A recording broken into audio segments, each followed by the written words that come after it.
Hey guys, welcome back to my YouTube channel. This is Ashley, here to provide you with words of encouragement to inspire you and to influence you as you grow in your walk with Christ.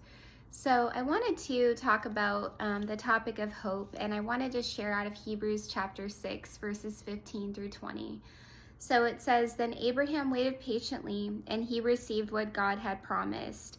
Now, when people take an oath, they call on someone greater than themselves to hold them to it, and without any question, that oath is binding. God also bound himself with an oath so that those who received the promise could be perfectly sure that he would never change his mind. So God has given both his promise and his oath. These two things are unchangeable because it is impossible for God to lie. Therefore, we who have fled to him for refuge can have great confidence as we hold to the hope that lies before us. This hope is a strong and trustworthy anchor for our souls. It leads us through the curtain into God's inner sanctuary. Jesus has already gone in there for us. He has become our eternal high priest in the order of Melchizedek." So I just wanted to talk about how many times in life we attach our hope to things of this earth, and it's often very fleeting and transitory, and it's never something we can fully hang on to or grasp. And I think that something God's teaching me is to put my hope in him first. And as I'm doing that, I'm learning how to value things properly in my life and how to steward things properly. Sometimes when we put our hope in things before Jesus, things become imbalanced or disordered, and sometimes it becomes a blind spot and we don't even realize it. Some of us may find ourselves pursuing work a lot, and we find a lot of value in that, and we put a lot of our hope and our energy into that identity that we have when we're at work, and we get some kind of fulfillment out of it usually when we're putting our hope in something.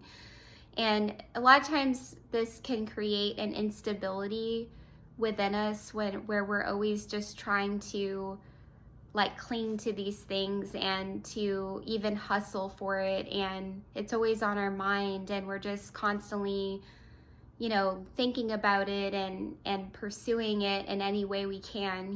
And it's not a bad thing to have ambition in a sense and to have desires, but it's bad when we aren't putting God first in those different things.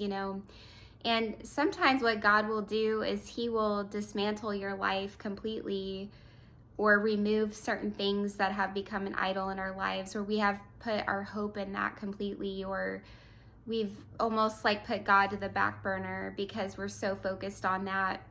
And sometimes things get dismantled just because of the dysfunction that happens, so it's a natural byproduct of that.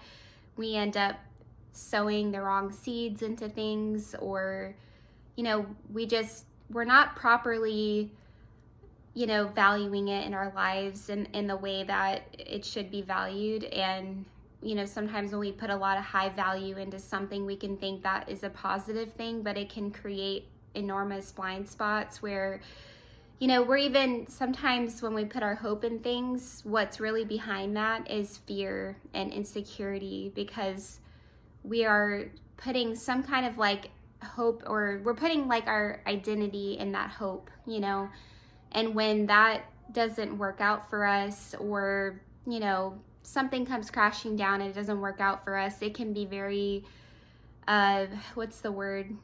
it can be very destructive and cause a lot of disillusionment.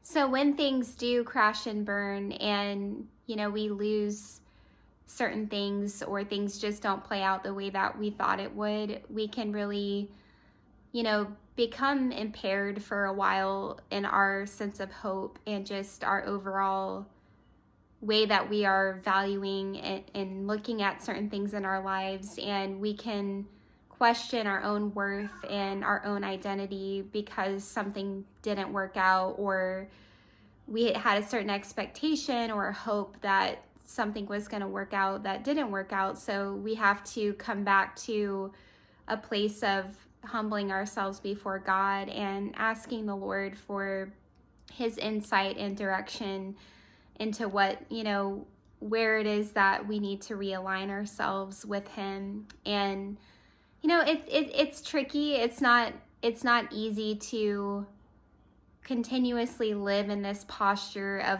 of surrendering and relinquishing things to God. And it's hard to not want to tight fist the reins in our life and fight for control. And sometimes, a lot of times it's not even something we realize that we're doing. And so, but as you grow and your roots grow deeper into Christ, you begin to identify when that tug of war is going on and when you're trying to hold on to something and God is wanting you to release it. And I think sometimes the fear when we release something is that God is just going to dismiss our desires and our longings, and he's not going to come through or fulfill the promises that he's given us. So we can kind of just be in this constant battle with God and with ourselves, and we're trying to make sense of it and lean on our own understanding instead of fully relinquishing it over to God.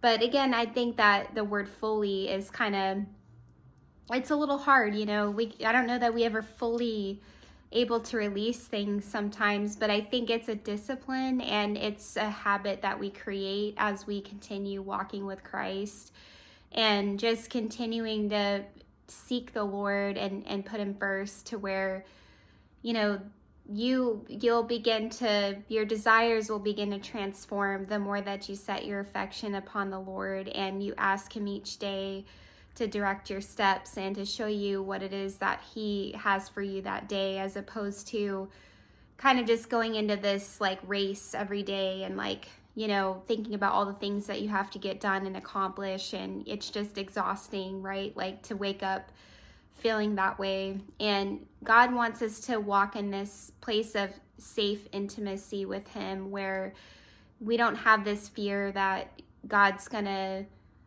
abandon us or expect perfection out of us, but it's just this safety and this comfort that the Lord is going to continue to guide you and direct your steps as you go each day. And he doesn't want you living in this fear that you're going to make a mistake or put your hope in the wrong thing. I think God is really good at directing us and redirecting us when necessary. But it's just this is really a call to intimacy with the Lord, deeper intimacy with him, and consecration to God each day, and not just going about our own agendas and our own, just being so focused on our own desires that we don't take time to pause and just spend time with the Lord and really seek him and just be with him, and that his presence is enough, to be okay with just that alone and not constantly feeling like, if I had this, then I would feel better. If I had that, or if I achieved this, or if I accomplished X, Y, and Z, I would feel good inside. I wouldn't feel empty. I would feel whole. And it's just not true.